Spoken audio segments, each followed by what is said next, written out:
everyone, welcome back to another video. My name is Dia, and today I want to talk about something that is so incredibly important that I think gets overlooked a lot, and that is the concept of self-trust. Why do we go on the journey of self-discovery or healing or personal or spiritual growth? Most likely it's because there's something in us that desires change.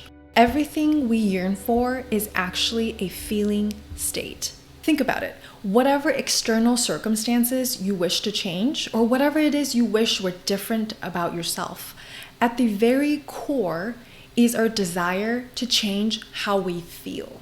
We believe that once we arrive at the next hill and the next hill, whatever those hills might mean for you, we're going to feel different. Self-trust is not just about intuition.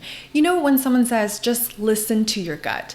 I don't know about you, but that's always been a little bit too ambiguous for myself, and rightfully so, because being able to trust our gut or follow our intuition is a process of attuning to ourselves intimately, and it's a muscle that needs practice and discernment. Having a strong sense of self-trust will help guide us to the true, genuine desire of what it is that we want to feel, and thus being able to go towards that direction. Self-trust will alert us when we're veering off to the wrong path or on the wrong path and need to course correct. Self-trust can help us differentiate what is and what is not for us in this moment. So knowing when to say yes and when to say no. Self-trust is about getting so intimately attuned to ourselves that we're able to differentiate first and foremost. Whenever a voice shows up in our mind, whose voice is it? Is it ours? Is it our family or our parents? Is it coming from a part of our inner child? Is it from a part of us that is afraid of change because it means something that is unfamiliar and unknown? Having self-trust is knowing these voices that do spring up sometimes out of fear, that they're not the entirety of us, that they are self-preserving, safety-seeking parts of us that only want to be heard and acknowledged. Cultivating self-trust is what gives us the courage to keep getting back up. Because there's gonna be voices, external or internal, telling us we cannot, we shouldn't do it. But building self-trust gives the stage to another voice in us that says, maybe they're wrong. Maybe we should give this another go. Maybe we can begin again. Maybe instead of being jaded by the things that didn't work out, we can still carry ourselves closer to a reality that aligns with how we want to feel. And the harsh truth is, the older we get, the window of opportunity seems to be narrowing. At least this is how it really feels. But as I stood on my feet for hours daily, listening to countless podcast episodes of people being interviewed while I was pruning grapevines in New Zealand, do you know how many incredible stories I heard from people who did not walk the straight and narrow, who took the path less traveled, yet they still managed to find themselves in the life that they desired. Maybe it was different from their first or second draft, but it aligned magnificently with the person that they've become. So many people change careers, end relationships, move to new places, start over again and again. If you think it's too late, then it is. But if you think there's always room to begin again, then that is also true. There is a reason why I keep bringing up the fact that where we arrive might look different from our original vision. And this is not to discourage people thinking that means you're settling from pursuing the exact dream that you have. But it is also true that a lot of times as we find the courage to keep attending to that journey of becoming ourselves or where we want to go, we change. And our goalposts shift as we grow to learn more of who we are and what we want and what our meaning and purpose might be. Everyone is so enamored with the idea of self-love. And don't get me wrong, I think it is essential. But we cannot trick ourselves into loving ourselves. I spent years trying to understand or comprehend this concept of self-love. And a lot of literature or people that are talking about this subject says to put a sticky note on your mirror or wherever you look, you are loved, you are enough, I love you. I even have a photo of myself as a kid on my phone screen so that whenever I look at it, I can send her a little love. All these things are really neat. But I think our mind, our brain, our body is smarter than that. We cannot trick ourselves into loving ourselves. Just like how we tell people actions mean more than words. Well, I think this applies to self-love as well. And I think prioritizing the cultivation of self-trust is the ultimate action, showing that we love, respect, and care for ourselves by doing the things that you said you would do for yourself. Now, I've not always been the most loving, kind person to myself, and I still have plenty of bad habits too. But the days of intense self-sabotage are hopefully all behind me.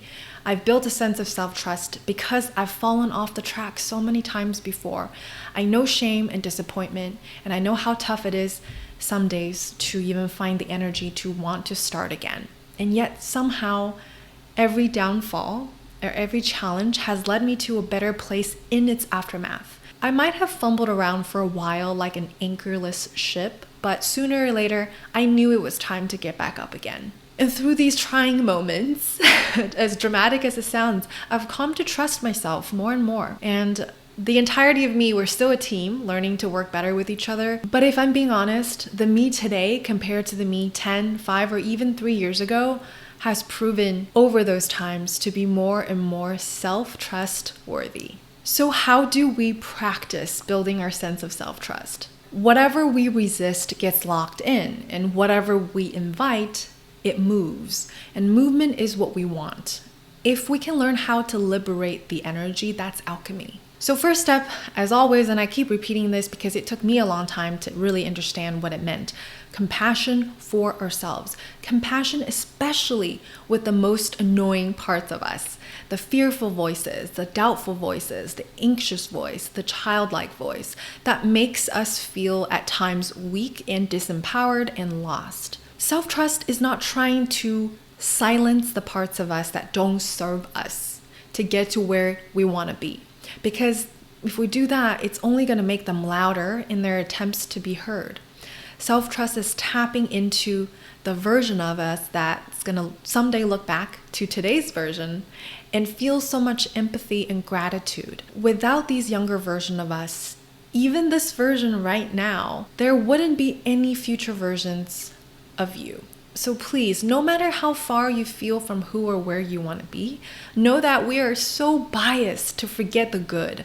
Take an honest inventory right now, pause this video, and see if the you from 5 years ago or 10 years ago would be proud of who you are today, even if it's in very small ways. So before we get confident in our capacity to make the right decisions for ourselves and to do what is necessary to get there, make sure all parts of you feel like they can trust you, that you will listen to their concerns without needing to let them take over the controls.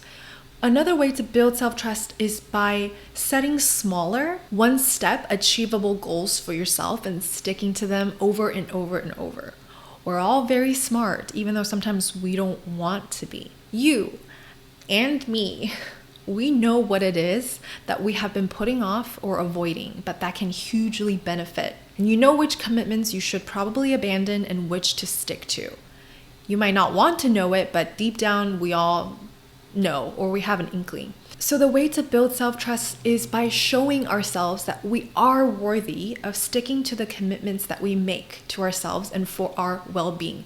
And I truly, truly, truly stand behind this and believe that we cannot be good to other people if we're not good to ourselves. If your tank is empty, there's not much you can offer to anyone that you love or care about. So practice by taking a goal, an idea, or something that you wanted to do for yourself but have been putting it off, and break it down to the most minuscule list that you can do so you can start today. For example, when I wanted to start creating content again, I was deathly afraid of all the things that it would entail. I didn't know where to begin. It felt like an impossible thing. And the first things on my list were literally just take inventory of everything, update my website, clean up my channel. They were very small things, but it was like opening the window, just cracking it a little bit to let some light and air in. Every small action can be meaningful because you're showing the universe and yourself where you'd like to go. Take inventory of all the times you showed up for yourself.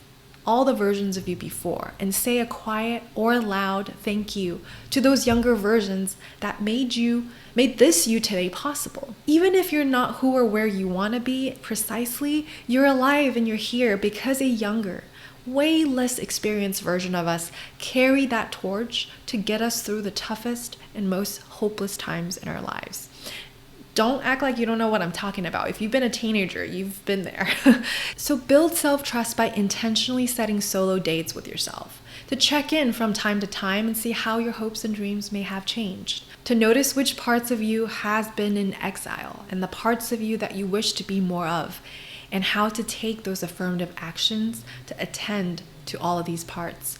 Create a team with all the parts of ourselves. And it takes time, and it takes making mistakes, and it takes having the opportunities that will present themselves as unpleasant and challenging obstacles to actually be able to practice building self-trust and rapport with our own being.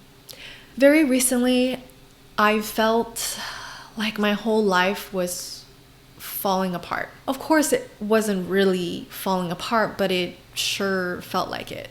Yet underneath that giant emotional roller coaster that was overwhelming, there was a quieter voice.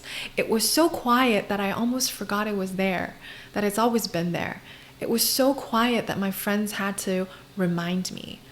But that voice was self-trust, reminding me that I've been in equally, if not more, uncertain moments in my life, and that we've always made it through. And remember that whenever you're in a tough moment, it always feels much more intense, a lot more permanent, and endless. Practice cultivating that relationship with yourself so that you can remember to hear him or her and trust that you have what it takes to continue on or to begin again. Thank you for being here as always, and please feel free to connect with me. I'll list all the channels down below. I am planning to start offering one-on-one services and also creating a community for all of us here. So if this sounds like something you're interested in, feel free to join the Modern Pen Pal list. That's where I'll be sharing any news first. Until next time.